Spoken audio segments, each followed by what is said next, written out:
My sister raised her glass and said, clear as daylight, "Where's your husband and kids?" "Oh, right, you don't have any." The laughter that followed wasn't loud, but it cut deep, my parents smiling like it was harmless fun, my fork frozen midair. I'd spent years paying their bills, saving their home, and now I was the punchline at their table. I set my spoon down, looked my sister dead in the eye, and said, "Where's your money?" "Oh, right, I've been supporting you." Until today.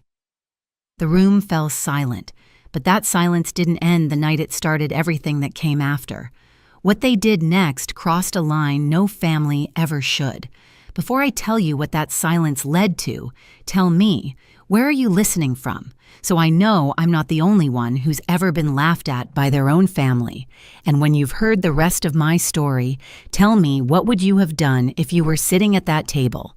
I'm Grace Whitaker, 32, a UX researcher living in Seattle's Capitol Hill. From the outside, my life looks steady, clean apartment, stable job, quiet mornings.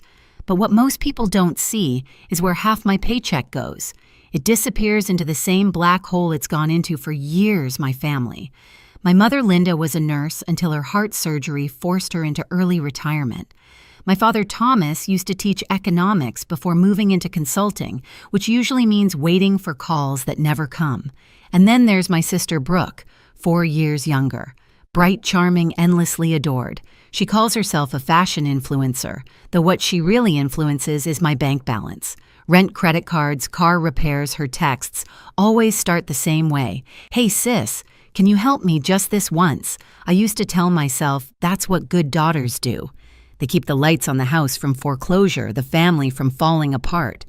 I thought that if I just kept giving one day, they'd see me as more than their backup plan. Every Sunday, I drive an hour south to Tacoma for family dinner. My mother insists it's tradition: roast chicken, mashed potatoes, something sweet at the end. The house still smells the same, like coffee and old wood polish.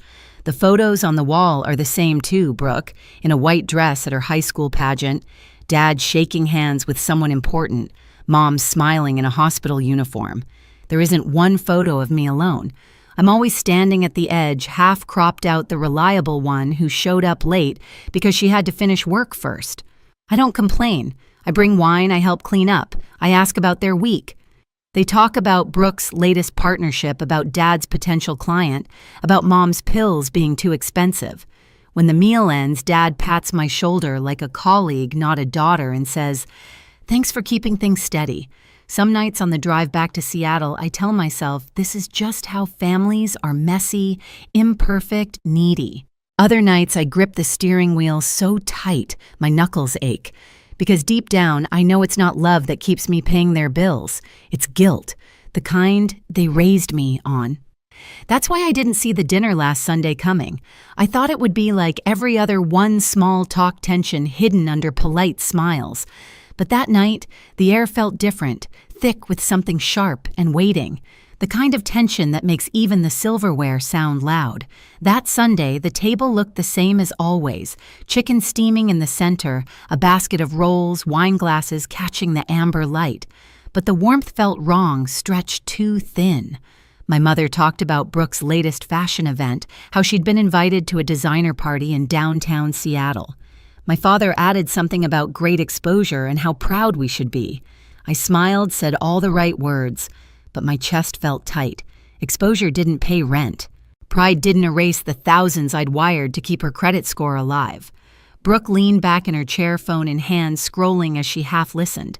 Her laughter, sharp, dismissive, broke through my silence. "You know, Grace, you should come to one of those events. Maybe you'd finally meet someone." She looked up with that grin that never reached her eyes. "Where's your husband and kids, anyway?" "Oh, right, you don't have any." For a heartbeat, no one moved. Then Mom laughed. Soft, high-pitched, the kind she used when she wanted to smooth things over, but this time it carried something else. "Agreement," Dad chuckled too, shaking his head. "Don't tease your sister," he said lightly, but there was a smirk tugging at the corner of his mouth. I felt the world narrow. The smell of roasted garlic, the ticking wall clock, the clink of silverware, they all blurred into a hum. I'd worked every holiday, skipped vacations, paid their debts. And this was what they saw when they looked at me, someone incomplete. a woman defined by what she didn't have. Brooke swirled her wine eyes, glinting. I mean, you're doing fine, right? That tech job of yours, what is it you do again? Screens and surveys? Her tone was sugary, cruel. I just think you'd be happier if you had a life outside spreadsheets. My hand tightened around the spoon. I could feel the heat rising from my neck to my ears. For years, I'd let it slide, the jokes, the digs, the quiet expectations. But something broke, then something small but irreversible. I set my spoon down and looked straight at her. My voice came out calm, almost too calm. "Where's your money, Brooke?" I asked. "Oh, right, I've been supporting you." "Until today." The words hung in the air like shattered glass. The laughter stopped. My mother's hand froze halfway to her mouth. My father's eyes darted between us, unsure whether to scold or stay silent. Brooke blinked, stunned. "Excuse me, you heard me," I said quietly. "I'm done." For the first time in years, no one interrupted me. The only sound was the ticking clock on the wall. That silence, it wasn't peace. It was the sound of something ending. When I drove back to Seattle that night, the silence in my car felt heavier than their stares. The road stretched ahead like a tunnel of headlights and rain. My reflection in the window looked unfamiliar calm on the surface, but underneath something sharp had finally woken up. I didn't cry. I didn't replay their words. I just thought about everything I'd done, every transfer, every bill, every sacrifice that had built their comfort while shrinking mine. By the time I reached Capitol Hill, I knew I couldn't go back. Inside my apartment, I kicked off my shoes and went straight to my desk. The stack of envelopes was still there, bills, payment notices, receipts I'd never had the courage to total. I turned on my laptop and opened my bank account. Line after line, year after year, it stared back at me. Money to cover Brooke's tuition, Dad's mortgage, Mom's medication, the broken car, the new sofa, over $80,000 in 7 years. My chest tightened. I'd spent the best years of my life keeping everyone else afloat. The irony was brutal. I worked in fintech building tools to help people manage their money, while I couldn't manage to keep my own from bleeding away. That night, I hovered over the recurring transfer button I'd set up for my parents. The screen asked, "Are you sure you want to cancel this transfer?" I clicked, yes. It was just one click, but it felt like cutting a cord that had strangled me for years. I sat back exhaling for what felt like the first time in forever. The next morning, my phone started buzzing before I'd even finished my coffee. Mom first. "Sweetheart, did something happen? The mortgage payment didn't go through." Then Dad. "You forgot the house transfer." Then Brooke. "Hey, can you Venmo me rent's due?" I read every message, every guilt-laced word, and put the phone face down. By evening, there were voicemails, Mom's voice trembling, Dad's angry, Brooke's half accusing, half begging. By the end of the week, the calls turned desperate. "You can't do this to your family. You owe us after all we've done. You're being dramatic." I didn't respond to any of them. Instead, I started saving everything, the messages, the bank logs, the receipts, not out of spite, but because something inside me whispered that this wasn't over. Then came the text that confirmed it. "Come home Sunday. We need to talk." No greeting, no question, just an order. I stared at the message until the screen dimmed. My pulse slowed. If this was the war they wanted, I'd stop pretending I didn't know how to fight. "Fine," I whispered to myself. "Let's talk." Sunday came gray and cold. The drive down to Tacoma felt different this time. No guilt, no need to rehearse polite answers. Just a steady, deliberate calm. I parked in front of the house I'd spent years saving from foreclosure. The paint was peeling, the porch light still flickered, and the same curtains hung in the windows. Nothing had changed, and yet everything had. When I stepped inside, the air felt heavy with tension and coffee. My mother was setting the table, her movements brisk, avoiding my eyes. My father sat at the head of the table like a judge, hands clasped. Brooke leaned against the counter, scrolling her phone, pretending not to care. "Grace," my mother said without looking up, "we can't live like this. The mortgage, the bills, you know how hard it is for us." I hung my coat over the chair. "I know. I've known for 7 years. Dad's tone was sharp. "Don't start. This family depends on you, and you've always helped. Why stop now?" I met his eyes. "Because it's not help if it's expected. That's called obligation." Mom dropped the napkin she was folding. "You're being cruel." "No," I said quietly. "I'm being honest." Brooke snorted, still looking at her phone. "Wow, someone's found their backbone. Congratulations, sis." I turned toward her. "You know what's funny? You mock me for not having a husband or kids, but you've lived off me like I'm your second parent." Her head jerked up. "Excuse me." Mom jumped in, flustered. "Enough, both of you. Brooke's still finding her footing. You can't expect her to be as responsible as you." My laugh came out dry. "That's exactly the problem. You never expected her to be." Dad slammed his hand on the table, the sound sharp as glass. "Watch your tone. We're your parents. Show some respect." I met his glare, steady and calm. Respect is earned, not demanded. He rose slightly as if to intimidate me, but I didn't move. For a moment, no one spoke. The tension was so thick it felt like the air itself could shatter. Then Brooke spoke again, her voice dripping with venom. "You think you're so much better because you make a little money. Please. Without us, you'd have no one." I took a breath.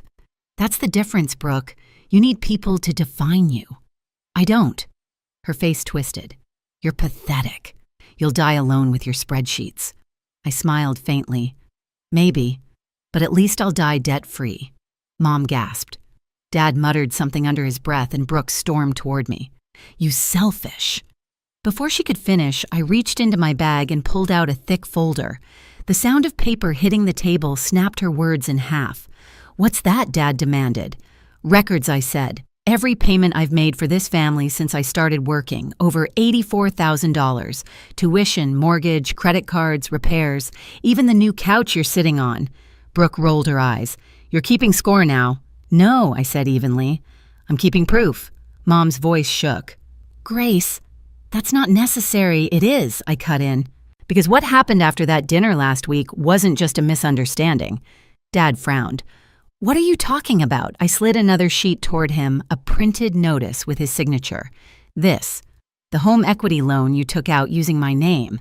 He stared, color draining from his face. "That's ridiculous." "Really?" "The bank disagrees." I pulled out another page stamped with an official seal. "Forgery, identity theft, elder fraud, depending on how far I decide to go." Brooke froze, her eyes darting between us. "You called the bank." "I didn't just call," I said. "I hired a lawyer, Rachel Tran. She's handling the case." Mom's hand flew to her chest. "You brought in an outsider to turn against your own family." I looked at her steady. "You stopped being my family when you used me like a wallet. You crossed a line when you signed my name." Dad leaned forward, voice low. "You think you can threaten us?" I didn't flinch.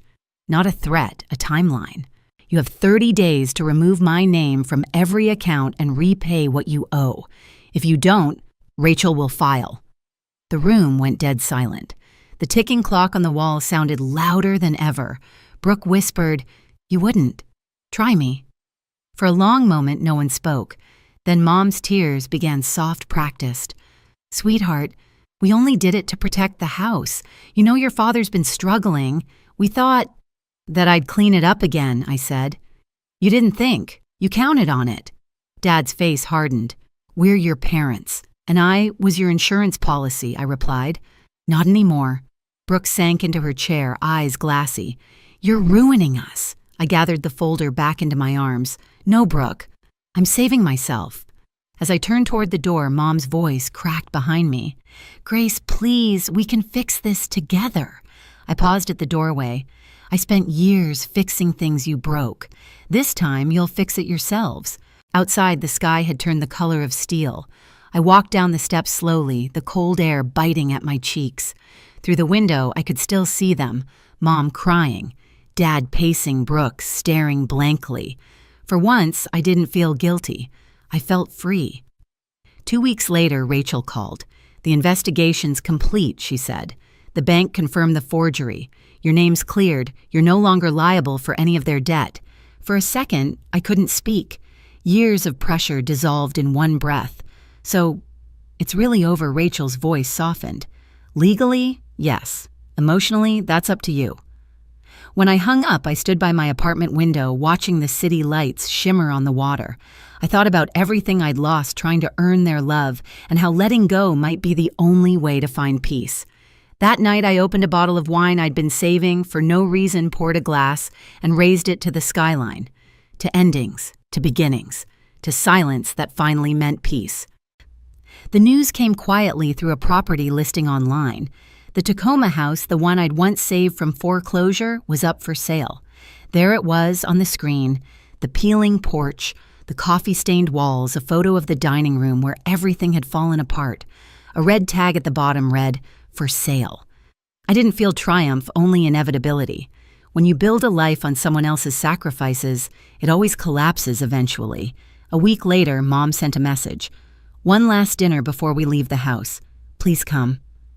I hesitated, then went. Not out of guilt, out of closure.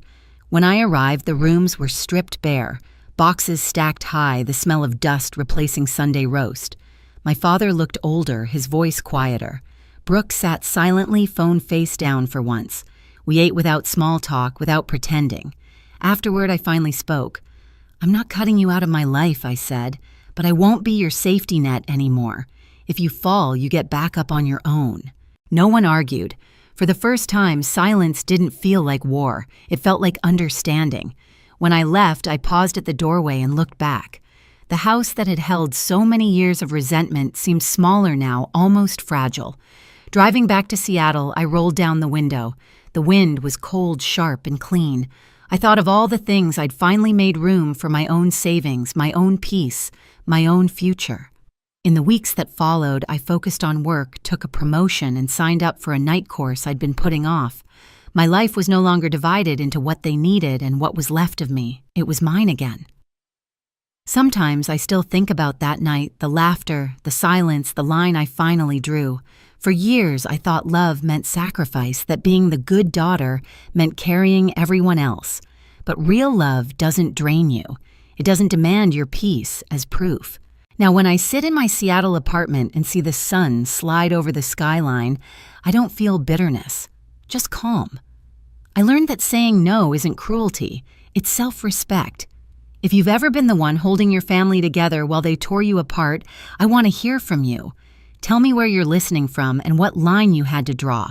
And if this story hit home, subscribe because there's more to tell.